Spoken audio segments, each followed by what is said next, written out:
Well, that didn't take long. Shortly after Netflix announced it was teaming up with IMAX and the Weinstein Company to debut its first original movie in theaters and at home, cinema companies fired back, saying they'll refuse to show it.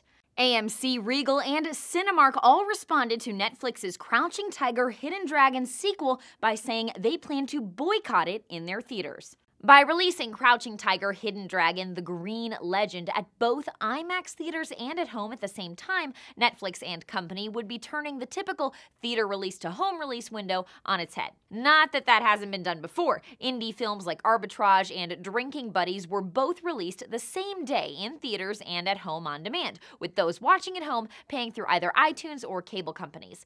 But Crouching Tiger, Hidden Dragon was a major movie, and its sequel has big potential. Plus, what's new is the Netflix distribution aspect here. AMC released a statement justifying its boycott, saying it decides what shows in its IMAX theaters, and any IMAX screens committed to showing the new movie must be in science centers or aquariums. Regal responded likewise with a spokesman saying the company, quote, will not participate in an experiment where you can see the same product on screens varying from 3 stories tall to 3 inches wide on a smartphone. And the boycott isn't limited to the States either, with Canadian cinema company Cineplex and the European Cineworld both joining in too. According to The Hollywood Reporter, AMC, Regal, and Cinemark alone own 247 of the 400 IMAX locations in North America. And as the companies revealed in their statements, they are under no obligation to show the movies IMAX wants them to screen. But is Netflix's new movie venture really something cinema companies need to worry about? IMAX's CEO Rich Gelfond,